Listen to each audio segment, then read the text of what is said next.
So I should have included a link to an old video I did like 7 or 8 years ago.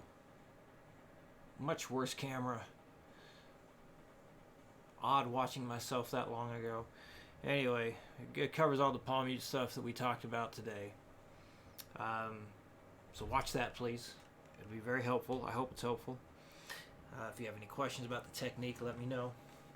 So you can work on number 1 or number 2 first, because they're so different here. But number 2 is special because it's really going to focus on making sure you hear the difference between the non-muted and the muted. So let's go ahead and do number 1 since it's up. 1, 2, 60 beats per minute.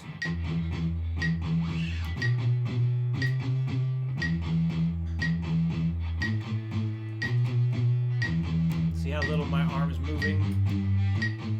Or not at all. The other thing I'm doing right now, my pinky is up under the high E string. Try that. Try gripping the high E string when you do this. And that'll definitely keep you from, well, it should help minimize accidental arm motion. 100. 1, 2, 3, 4.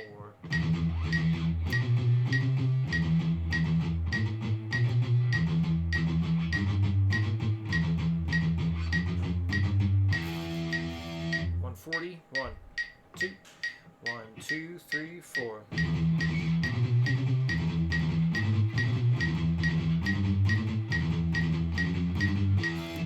180. 1, 2, 1, 2, 3, 4.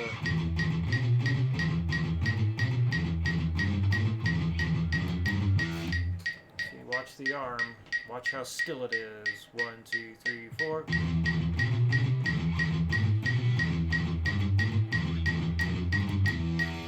So I'm not doing.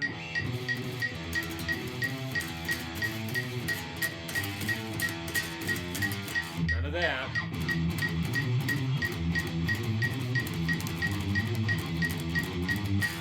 Don't want to do that.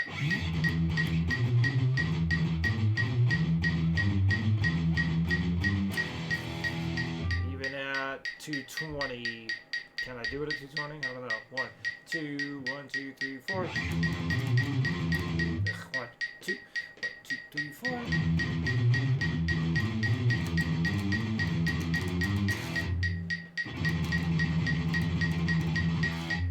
So, yeah, if using the arm means that the notes no longer sound good, it's the wrong thing to do. Remember, if it sounds good, you're okay. If it doesn't sound good, you're not okay. If it sounds less than pleasing, or the way we want it to sound, then something needs to change. So if you were able to make the notes sound exactly how we want while using your arm, then that would be fine. But the arm, I do believe right now, is a big reason why it's not sounding quite the way we want it. So that's why we don't want to use the arm right now. All right, number 2. 1, 2, all down strokes. 1, 2, 3, 4.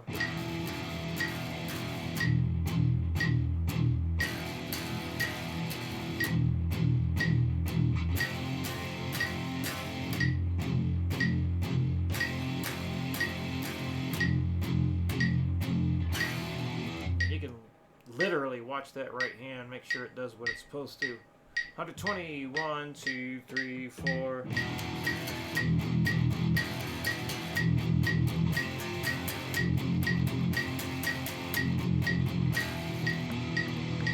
$160. 1, 2, 1, 2, 3, 4.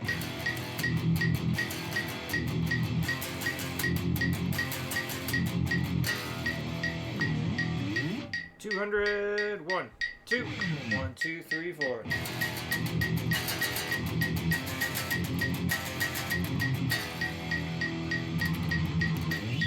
All right. I just realized the start of this video, I didn't open up the thing I was supposed to open. It's chord theory, triads. Here we go. Okay, this is the next thing you're going to work on. So you have the triads, so the straight ahead thing where you have the 1, 3, 5. You have the first inversion going 3, 5, 1, and you have the second inversion going 5, 1, 3. So just reference the latest thing that you have filled out. So what we're going to do here, as we've done before, the name of the string you're going to start on is at the end of each line. And you're going to start with your straight ahead chord. I just kind of gave that one away. So I'm going to play this actually somewhere else so I don't give away too much. Alright, so I'm going to start on the G string here. So chord number 1 is your C chord. And I have this simplified as far as inputting the chords because I want you to do a strumming pattern or picking pattern, whatever it feels good to you, going from one chord to the next. So got a chance to be creative with it. So anyway, you got your 1 chord. So you got your C, E, and G notes here. So the 4 chord being an F, well, the C and the F chord share a same note, which is that C. So when you can go from one chord to the next, and you have the same note being shared, keep the same note in the same place. So that C note needs to stay here. So we have the C chord, and we want to use the F that's basically F over C. So we would have your second inversion being used. For the 5 chord, you got the G.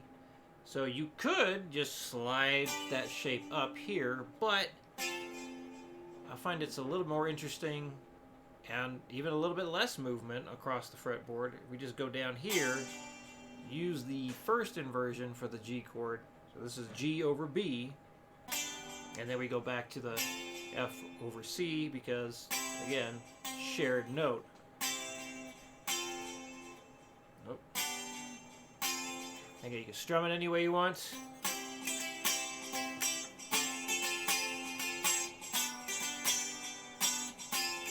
You can arpeggiate it.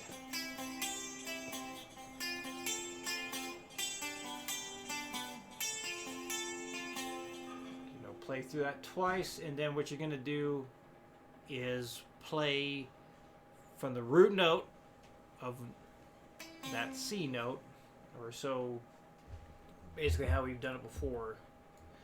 The one, like whatever you start with is going to be the same Roman numeral here, at least it should be, unless I goof something up.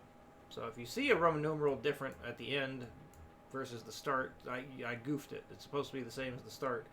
But anyway, you input your mode name, but yeah, remember, input all your chord names for this too, because you got to label it all. And then you got to label the mode name. Just hit the letter A to bring up the chord box and just enter it that way like you would a chord. And we're just going to go root up to the octave, back down. So just, you can also do it like this. Of course, you will be starting it on the low E string, but that's just how I wanted to demonstrate it. So the 1 chord, the C to the F, F and C share the same note, so we keep that there. F and G do not share anything, so I just use that inversion to minimize the distance across the fretboard. Back to the F over C.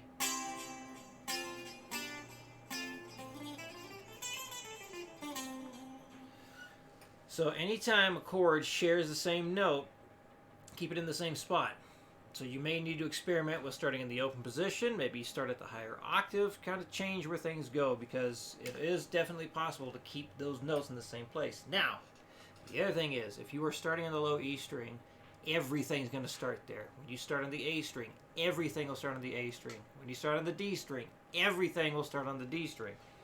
The inversions allow us to do that and cover very minimal distance. Now, big thing, another big thing, You do not have to stick with inversions. If using a straight ahead 1-3-5 is the best chord of choice, do that. You got 3 options to choose from. You have the non-inversion, the first inversion, and the second inversion. Use whichever one works for the situation. All right?